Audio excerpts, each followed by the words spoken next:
ازيكم متابعيني عاملين ايه؟ يا رب تكونوا بخير. النهارده هنعمل مع بعض منظف حلو جدا وجميل وسحري بمعنى الكلمة. وهنعمله من ايه؟ من حاجات كلنا بنرميها: قشر الليمون وقشر اليوسفي اللي احنا كلنا بنرميه في الزبالة. من النهارده مش هنرمي اي حاجة في الزبالة، اللي هنقدر نوفره ونعمل منه حاجة تبقى مضمونة وحلوة وتجيب معانا نتيجة كويسة وبنشتريها من بره بالفلوس. ليه ما نعملهاش في البيت؟ تعالوا نشوف كده هنعمل ايه بقشر الليمون وقشر الاستفندي. انا كنت دايما بقول لكم في اللي متابعني على القناه، في اي وصفه كنت بعملها بيبقى فيها قشر الليمون او بيبقى فيها ليمون، بقول لكم يا جماعه احتفظوا بالقشر في الفريزر وما ترموهوش. فانا كنت بجمع بالفعل، كل ما بستعمل ليمون او كنت بستعمل يوسفي كنت بجمع القشر بتاعه كده في كيس، كنت بحطه في الفريزر لغايه ما جمعت كميه حلوه زي ما انت ما شايفه كده قدامك، ما برموش خالص. تمام. تعالوا نشوف بقى هنعمل ايه وهنحط عليه ايه عشان يبقى معانا منظف جميل. هبتدي اجيب ميه كده واملى الحله زي ما انت ما شايفه بالشكل اللي انت شايفاه ده، ميه عاديه خالص من الحنفيه.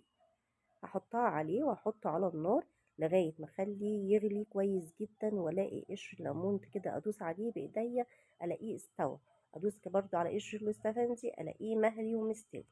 احطه على النار اسويه كويس جدا ونرجع مع بعض نشوف هنعمل ايه تاني.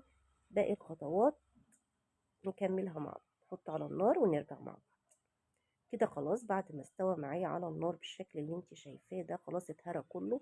قشر الاستفندي اهو بصي اتهرى خالص، والليمون برده كله بقى مهري جدا، مجرد ما بتدوسي عليه كده بايديكي بتلاقيه خلاص هو كده استوى وبقى تمام. هبتدي بقى اجيب الخلاط بتاعي وابتدي احط فيه الخليط اللي انت شايفاه قدامك ده شويه بشويه كده، واضربه قشر الليمون مع قشر اليوسفي مع الميه بتاعته زي ما هي. خلاص كده بصي الكميه اللي طلعت معايا ما شاء الله مش قليله، لان انا كنت محتفظه بكميه كبيره من القشر. هنبتدي بقى نجيب مصفى كده في نفس الحلة اللي كنا بنسلق فيها. هبتدي اصفي الخليط ده كويس جدا، لان هتلاقي يطلع منه قشور زي ما انت ما شايفه الطبق اللي قدامنا ده كده. دي القشور اللي طلعت من التصفيه. ملا معايا 2 لتر زي ما انت ما شايفه كده. ال2 لتر دول هينفعوا معانا في حاجات كتيره جدا في المطبخ. هينفع وانا بنضف الفراخ، هحط على في ميه الملح مع الفراخ هحط من الخليط ده. هتنفع معايا وانا بنضف السمك برضه هحط منه من الخليط ده. هتنفع معايا في الابيض وانا بنقعه برضه، ينفع من ده وينفع من اللي انا هعمله. هينفع معايا اضيفه على صابون المواعين، يعني بيبقى في منتهى الجمال.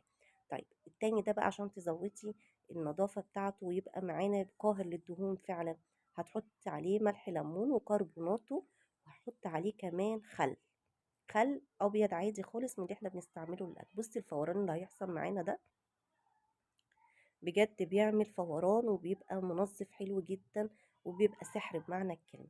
بصي الفوران عامل ازاي، التفاعل بتاع الخل مع بقية الإضافات اللي احنا حطيناها بجد بيبقى قاهر للدهون.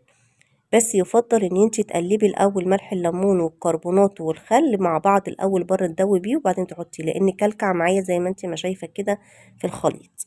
بس هيفك تاني معانا. بينفع معانا بقى في ايه الخليط الجميل ده؟